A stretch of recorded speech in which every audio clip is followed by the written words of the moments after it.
Il existe 7 vérifications pour savoir si vous êtes réellement envoûté ou si votre problème est ailleurs. Les 6 premières, certains praticiens vous les feront. La 7e, aucun ne vous la fera jamais.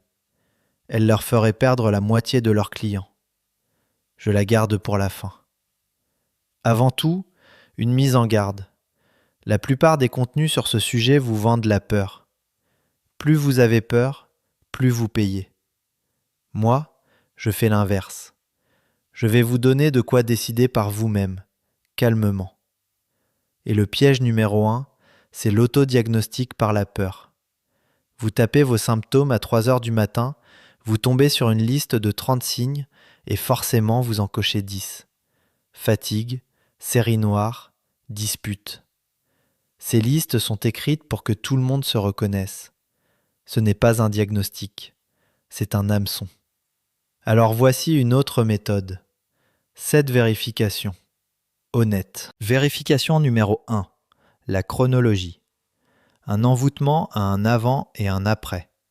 Demandez-vous, est-ce que tout a basculé à un moment précis, sans cause logique ? Une bascule nette, c'est un signal.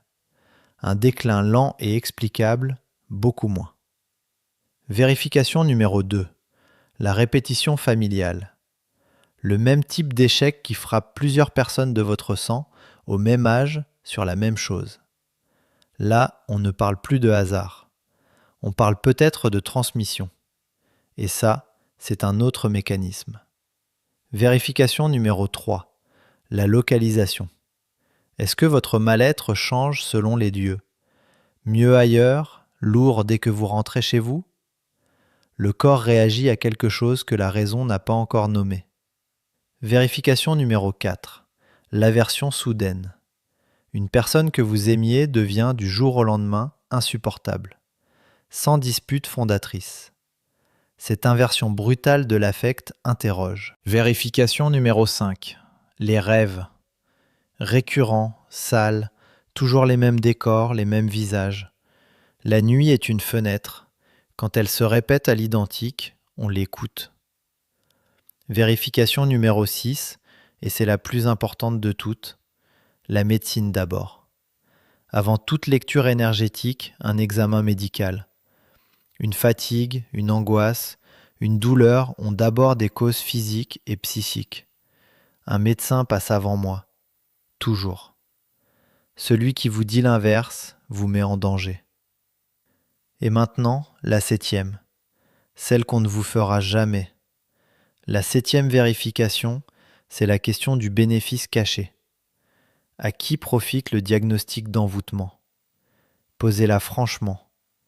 Quand quelqu'un vous annonce que vous êtes envoûté, qu'est-ce que ça lui rapporte à lui ?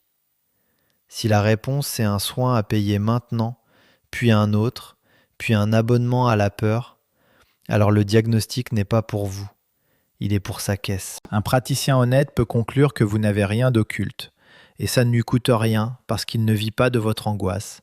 Voilà le vrai test, pas un pendule, une question d'intérêt. Récapitulons. Chronologie, répétition, lieu, aversion, rêve, médecine d'abord et le bénéfice caché. Si plusieurs s'allument vraiment, francs et durables, alors oui, il faut regarder de plus près, sérieusement, avec méthode. C'est exactement ce que j'enseigne dans ma formation. Le diagnostic complet, pas à pas, pour faire le tri vous-même entre une cause humaine, une cause médicale et un véritable travail occulte, sans dépendre de personne. Le lien est le premier de la description. J'ai aussi plusieurs articles pour approfondir ce sujet sur mon site web well-therapy.com, le lien est en bio ou dans la description. Et dites-moi en commentaire, sur les 7, combien se sont allumés chez vous ? Je lis tout.